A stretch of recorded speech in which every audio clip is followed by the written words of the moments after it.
Israel secara mengejutkan menyerang sejumlah fasilitas strategis di Iran, termasuk fasilitas nuklir dan juga basis militer.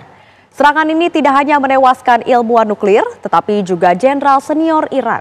Atas serangan itu, pemimpin tertinggi Iran berjanji melakukan pembalasan yang keras terhadap Israel. Akankah perang terbuka terjadi antara kedua negara? Untuk membahasnya telah bergabung pengamat Timur Tengah UNPAD, Dina Sulaiman. Selamat malam, Ibu Dina. Iya, selamat malam. Ya, Bu Dina, ini sebelumnya Iran sudah menghujani Israel dengan rudal dalam konflik terdahulu. Kini Israel masih berani menyerang langsung ke Iran. Menurut Anda sendiri, ini mengapa Israel begitu berani, Bu?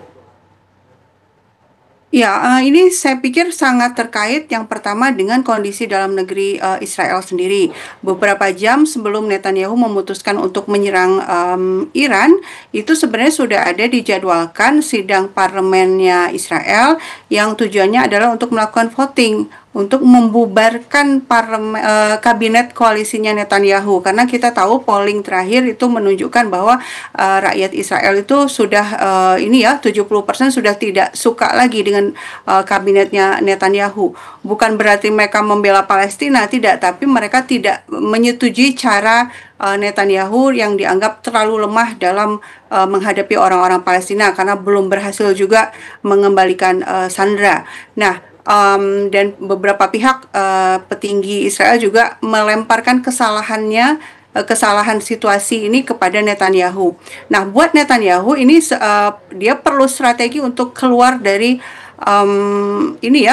ancaman terhadap kedudukannya itu. Kalau seandainya dia akhirnya tidak lagi menjadi Perdana Menteri, dia akan terancam juga masuk penjara karena dia ada kasus korupsi juga. Nah, apa yang dilakukan oleh Netanyahu dalam kaitan ini adalah dia melakukan yang disebut diversionary war, ya. Jadi maksudnya dia berusaha mengalihkan situasi di dalam negeri gitu dengan memunculkan konflik baru di luar negeri. Ini taktik dari Netanyahu. Yang pertama untuk menyelamatkan posisinya, yang kedua itu adalah untuk mengalihkan publik dunia dari berlanjutnya dan semakin tereskalasinya genosida di Gaza. Dan beberapa jam terakhir di Gaza itu juga sudah betul-betul terputus internet. Sulit sekali orang-orang di Gaza untuk menceritakan kepada dunia luar apa yang mereka lakukan karena internet juga sudah diblokir. Nah, alasan inilah yang kemudian saya pikir menyebabkan Netanyahu nekat untuk melakukan serangan ke Iran.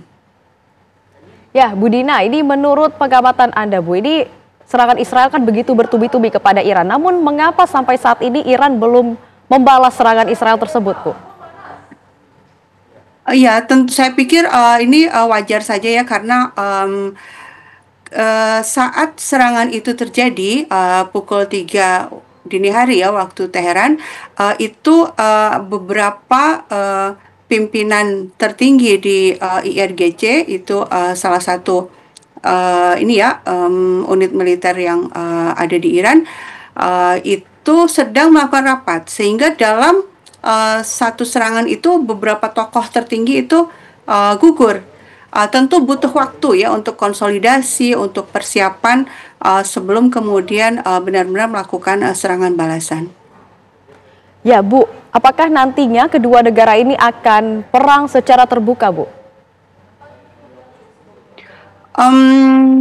Saya pikir seperti ini ya, Iran bagaimanapun juga itu bisa disebut sendirian, dan Iran ini dari sisi GDP, dari sisi anggaran perang itu jauh di bawah negara-negara Arab di sekitar.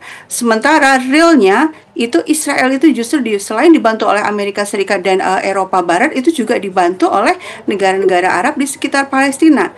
Sehingga Iran itu perlu menggunakan strategi ya untuk dia melakukan balasan, tapi dia juga bisa melindungi kedaulatan negaranya. Seandainya Iran betul-betul menyatakan perang, sementara Israel juga sudah menyatakan perang, berarti akan berlaku hukum perang. Nah, Israel bisa berlindung di balik hukum perang untuk terus membombardir Iran, untuk membunuhi orang-orang Iran. Nah, kalau posisinya seperti sekarang, Iran itu diserang secara unilateral oleh Israel, itu Iran bisa mempraktikkan pasal 51 PBB. Ketika sebuah negara itu diserang, dia berhak untuk membela diri dan menyerang balik ke negara yang menyerangnya. Nah, saat ini posisi Iran dalam hukum internasional itu sebenarnya lebih baik, lebih di atas angin tanpa perlu menyatakan perang. Dia berhak untuk menyerang tanpa akan disalahkan oleh siapapun karena memang itu adalah haknya untuk menyerang Israel yang sudah lebih dulu menyerang Iran. Ya, Bu Dina, ini kan fasilitas strategis Iran sendiri sudah dibombardir oleh Israel ya Bu ya. Kira-kira nantinya balasan seperti apa yang akan dilakukan Iran terhadap Israel, Bu? Ya, yang diserang oleh Israel, kalau yang saya perhatikan dari media-media dalam negeri Iran sendiri itu adalah ini ya fasilitas di permukaan. Ya, jadi beberapa pusat nuklir itu memang di bagian permukaannya itu diserang, tapi mereka sebenarnya fasilitasnya jauh di bawah tanah sehingga tidak terganggu. Dan kemudian mungkin perlu saya tambahkan juga ya, Israel selalu mengklaim bahwa tujuannya itu menyerang pusat nuklir Iran itu sebagai serangan preemptif karena dia menyatakan bahwa Iran itu punya senjata nuklir. Nah, ini sebenarnya kebohongan dari pihak Israel ya. IAEA sendiri sama sekali tidak pernah menyatakan bahwa Iran sedang membangun senjata nuklir dan Iran itu menandatangani NPT sehingga seluruh aktivitas nuklirnya itu diawasi oleh IAEA.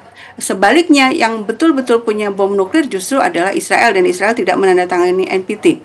Nah, ya, jadi sejauh ini yang diserang itu di bagian permukaan, tapi fasilitas nuklirnya sendiri itu sejauh ini tidak terganggu. Baik, terima kasih banyak Bu Dina Sulaiman atas waktunya dan juga kesediaannya untuk berdialog di Kabar Utama. Selamat malam, selamat melakukan kembali aktivitasnya Bu. Terima kasih. Ya, sama-sama.